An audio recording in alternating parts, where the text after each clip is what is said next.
क्या TikTok use करना safe है? कुछ ही दिनों पहले TikTok crossed 1 billion downloads world wide. इसका मतलब है कि 1/7 of the world population is using TikTok. इस ऐप पर किस टाइप का कंटेंट होता है, वो क्या सोशल मैसेज देता है, वो अच्छा है या नहीं, ये सब बात की बात है। Right now I want to share with you something very dangerous that I discovered about TikTok. You think that I am making sense? इस वीडियो को शेयर जरूर कीजिए, क्योंकि इस वीडियो से किसी ना किसी को हेल्प हो सकती है। आज एक्चुअली मैं बहुत एडवेंचरस फील कर रहा था, तो मैंने टिकटॉक डाउनलोड किया और मुझे एक काफी अजीब चीज रियलाइज हुई। यू सी, जब आप कोई वीडियो रिकॉर्ड करने की कोशिश करते हैं, तब टिकटॉक आपसे आपकी कैमरा की, ऑडियो रिकॉर्ड करने की और SD कार्ड एक्सेस करने की परमिशन मांगता है। ये सारे परमिशंस मांगना बहुत सारे ऐप्स में कॉमन होता है, लेकिन प्रॉब्लम उस चीज की है जिसकी परमिशन टिकटॉक आपसे मांगता नहीं है, लेकिन फिर भी डेटा आपसे चुराता है। That's your location.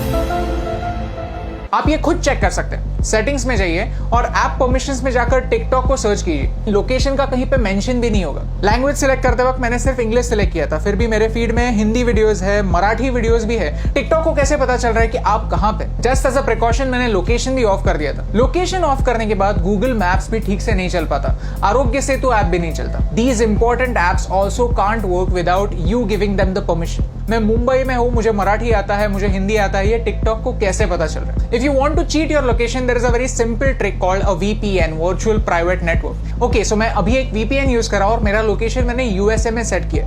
On YouTube all the ads that I am getting over here are from the US। So मैंने YouTube को ट्रिक कर दिया। एज यू कैन सी मेरा हॉटस्टार नहीं चल रहा है, और मजे की बात यह है कि अगर मैं टिकटॉक पे जाता हूं तो I can see all the same videos. So how is TikTok doing it? I found the answer.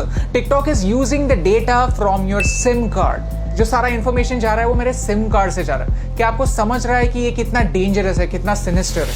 सीधे सिम कार्ड से आपकी रीजनल इंफॉर्मेशन लेना, डोंट यू थिंक एक वीडियो शेयरिंग ऐप के लिए ओवरकिल है, अननेसेसरी है?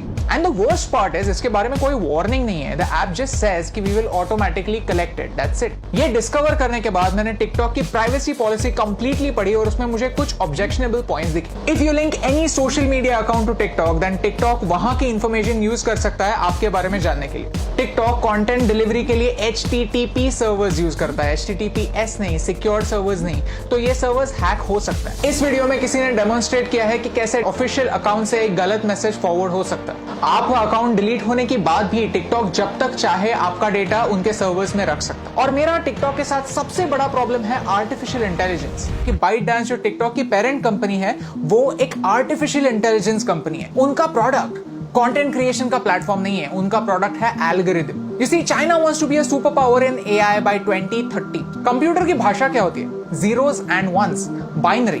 और वही टिकटॉक आपको करने के लिए बोलता है। Whenever you are watching a video on TikTok, you are taking a survey. You are feeding information to the computer, telling them what you like, what you don't like, what you agree with, and what you don't agree with. And all of this information is going to China. आपको क्या लगता है? क्या ये सही हो रहा है? Tell me in the comments below. In social media, artificial intelligence changes the game completely.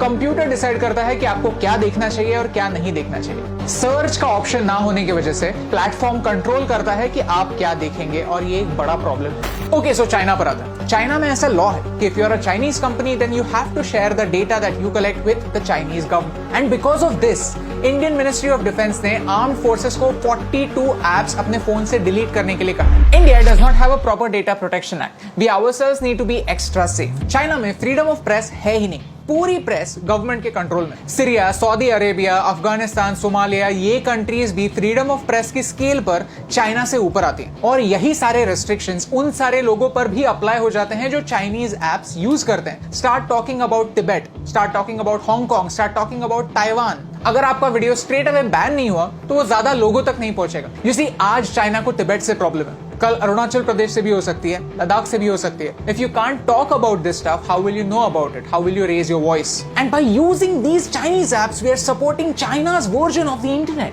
Privacy on the internet is a myth. हम जब भी कोई सर्विस फ्री में यूज करते हैं तो हम उनके प्रोडक्ट होते हैं, हमारा डेटा हमारी करेंसी होता है। शुड यू डिलीट टिकटॉक और any other app for that matter? ये बताने वाला मैं कोई नहीं होता। But you can definitely take some precautions.